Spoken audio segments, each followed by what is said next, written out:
Print രാജ്യസഭാംഗം കൂടിയായ doctor Sivadasan അദ്ദേഹം വിശദീകരിച്ച് താങ്കൾ കേട്ടിട്ടുണ്ടായിരിക്കും. പ്രതിപക്ഷം അപമാനിക്കപ്പെട്ടിരിക്കുന്നു. പ്രതിപക്ഷത്തിന് ആ പ്രശ്നം ഉന്നയിക്കാൻ കഴിഞ്ഞില്ല എന്ന് മാത്രമല്ല, പേരെടുത്ത് വിളിച്ച് താങ്കൾക്ക് തന്നെ ഒരു ശല്യമായി മാറിയിരിക്കുകയാണ് എന്നൊക്കെ ഉള്ള മട്ടിൽ ലോക്സഭയിലെ മുതിർന്ന അംഗങ്ങളോട് ചെയറിൽ നിന്ന് കമൻറ്റുകൾ അടിക്കുന്ന രീതിയിൽ വരെയുള്ള രംഗങ്ങൾ അവിടെ ഉണ്ടായി. ഞാൻ നേരത്തെ പറഞ്ഞതുപോലെ പ്രതിപക്ഷ നേതാവ് ഈ സഭയിലെ അദ്ദേഹത്തിൻ്റെ ആദ്യത്തെ പരാമർശം നടത്തുമ്പോൾ മൈക്ക് ഓഫ് ചെയ്യുന്ന, ഇന്ത്യയുടെ പ്രതിപക്ഷ നേതാവിൻ്റെ മൈക്ക് ഓഫ് ചെയ്യുന്ന തരത്തിലുള്ളൊരു സമീപനം പോലും ചെയറിൽ നിന്ന് ലോക്സഭയിൽ ഉണ്ടായി. പാർലമെൻറ്റിലെങ്കിലും ഇത്തരത്തിലുള്ള ഒരു നീറ്റ്നെസ് നമ്മൾ പുലർത്തേണ്ടതില്ലേ? രാജ്യം മുഴുവൻ പാർലമെൻ്റ് ആകേണ്ട ഒരു രാഷ്ട്രീയ കാലാവസ്ഥയിൽ പാർലമെൻ്റ് ആകേണ്ടേ? എന്ത് സന്ദേശമാണ് മൂന്നാം മോദി സർക്കാർ അതിൻ്റെ സമാരംഭവേളയിൽ ഇന്ത്യ എന്ന മഹാരാഷ്ട്രത്തിന് കൊടുത്തത്? അതാണ് ഞാൻ താങ്കളോട് ചോദിച്ചത്. പ്രിന്റു മാഷേ പറയൂ. അങ്ങ് പറഞ്ഞതിൽ തന്നെ തുടങ്ങാം. അങ്ങ് പറഞ്ഞല്ലോ ഈ സമാരംഭം. നമുക്കറിയാം, നമ്മുടെ 18ാം ലോക്സഭയുടെ പാർലമെൻറ്റ് അതുമായി ബന്ധപ്പെട്ടിട്ടുള്ള സ്വാഭാവികമായിട്ടുള്ള ചില നടപടിക്രമങ്ങളുമായിട്ടാണ് പാർലമെൻറ്റ് പോകുന്നത്. അതൊക്കെ നമ്മൾ കൃത്യമായിട്ട് കാണുന്നതാണ്. അംഗങ്ങളുടെ പ്രതിജ്ഞയായിക്കോട്ടെ, സ്പീക്കർ തിരഞ്ഞെടുപ്പായിക്കോട്ടെ, രാഷ്ട്രപതിയുടെ നയപ്രഖ്യാപനമായിക്കോട്ടെ. രാഷ്ട്രപതിയുടെ നയപ്രഖ്യാപനത്തിന് പുറത്ത് രണ്ട് സഭകളിലും ഉള്ള ചർച്ച, നന്ദിപ്രമേയ ചർച്ചയാണ് നടക്കേണ്ടത്.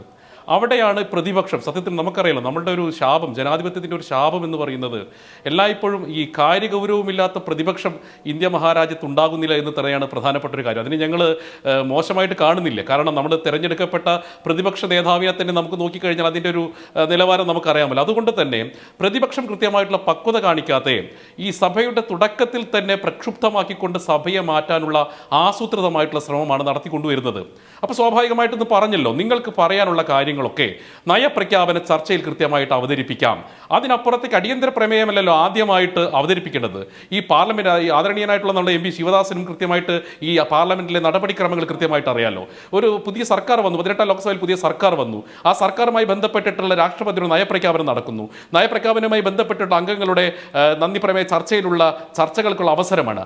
ആ സമയത്ത് കൃത്യമായിട്ട് ഒരു പ്രക്ഷുബ്ധാവസ്ഥയിലേക്ക് കൊണ്ടുപോയിക്കൊണ്ട് തുടക്കത്തിലെ ഞങ്ങൾ പാർലമെന്റിനെ സ്തംഭിച്ചുകൊണ്ട് ഭരിക്കാൻ അനുവദിക്കില്ല എന്നുള്ള ഇവരുടെ ധാർഷ്ട്യം, ആ ധാർഷ്ട്യമാണ് സത്യത്തിൽ ഇന്ന് ചോദ്യം ചെയ്യപ്പെട്ടുള്ളത്. അത് സ്വാഭാവികമായ പാർലമെന്റിന്റെ നടപടിക്രമങ്ങളുടെ ഭാഗമായിക്കൊണ്ട് റൂൾ പ്രകാരമുള്ള കാര്യങ്ങൾ തന്നെയാണ് നടത്തുന്നത്.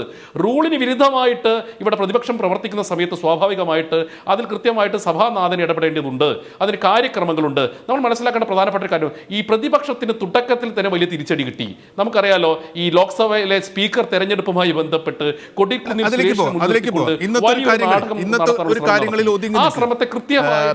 പ്രിന്റു മാഷേ, ഇന്നത്തെ കാര്യങ്ങളിൽ ഒതുങ്ങി നിൽക്കുക. താങ്കൾ പറഞ്ഞത് വ്യക്തമാണ്.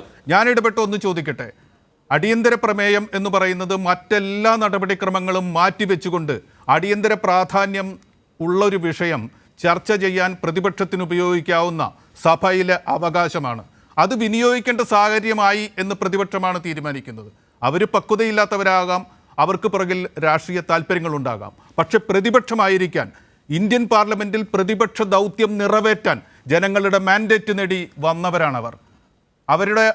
അവരുടെ ഈ നടപടി ക്രമപരമായ പിശക് എന്ന് വെച്ചാൽ മൂന്നാം മോദി സർക്കാർ സമുദ്ഘാടനം ചെയ്യപ്പെടുന്ന വേളയിൽ ഈ അപശകുനം അനുവദിക്കില്ല എന്നൊരു നിലപാട് അതിൽ ഉറച്ചു നിൽക്കുകയാണോ?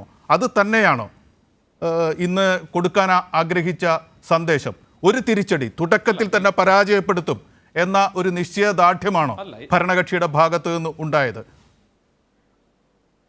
പക്ഷേ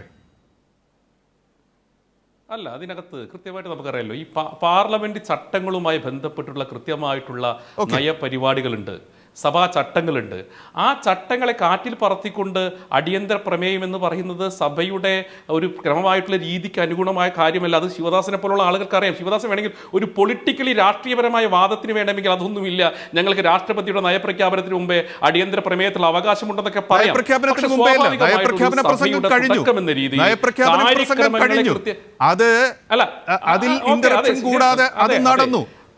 ഒരു ദിവസം ഇന്ത്യ അത് കേട്ടു. രാഷ്ട്രപതിയുടെ നയം, അതായത് കേന്ദ്ര സർക്കാരിന്റെ നയം രാഷ്ട്രപതിയിലൂടെ പുറത്തു വന്നത് കേട്ടു.